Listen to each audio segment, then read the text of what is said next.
آج ہم انشاءاللہ 11ویں پارے میں سورہ یونس اور سورہ ہود کی تلاوت کریں گے۔ سورہ یونس جناب نبی کریم صلی اللہ علیہ وسلم کی مکہ کے آخری دور میں نازل ہوئی۔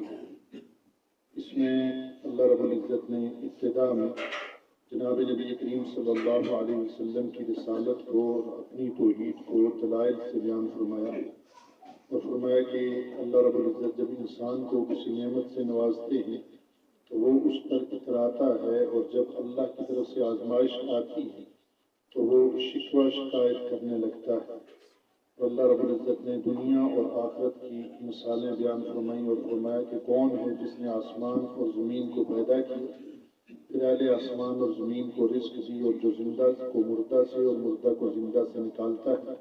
اور کون اس کی تدبیر کرتا ہے۔ فرمایا کہ وہ ایک ہی ذات ہے، فسیقولون اللہ، کہہ دیجئے کہ وہ اللہ کی ذات ہے۔ اور پھر اس میں مختلف انداز سے کفار کو جو قرآن کو نعوذ باللہ جناب نبی کریم صلی اللہ علیہ وسلم کی گڑی ہوئی باتیں کہا کرتے تھے، مختلف انداز سے پہلے ایک سورت کا لانے کا حکم دیا، پھر اس کے بعد 10 صورتیں لانے کا حکم دیا، اور پھر اس جیسا قرآن لانے کا حکم دیا۔ لیکن فرمایا کہ جتنے کافر ہیں ان کے ساتھ اور بھی آ جائیں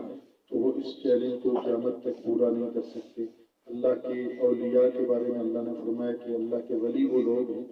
کہ جو ایمان لاتے ہیں اور تقوی اختیار کرتے ہیں، ان کے لیے نہ دنیا کی زندگی میں کوئی خوف ہے نہ آخرت میں کوئی غمگین ہوں گے وہ، اور یہی وہ لوگ ہیں جن کے لیے دنیا آخرت میں خوشخبریاں ہیں۔ اس کے بعد اللہ رب العزت نے اس صورت میں نوح علیہ السلام کا تذکرہ فرمایا، اور حضرت موسیٰ علیہ السلام اور فرعون کا تذکرہ فرمایا، اور پھر فرمایا کہ جب فرعون نے موسیٰ علیہ السلام کا جو لشکر تھا اس کا پیچھا کیا تو یہاں تک کہ اذا ادرکہ الغرق، جب وہ دریا میں غرق ہونے لگا تو کہنے لگا آمنت انہ لا الہ الا الذی آمنت بہ بنو اسرائیل، کہ میں ایمان لایا ہوں اس رب پر جس کے علاوہ کوئی معبود نہیں اور جس پہ بنو اسرائیل ایمان لاتے ہیں، اور میں مسلمان ہوں۔ اللہ نے فرمایا الآن وقد عصیت، ابھی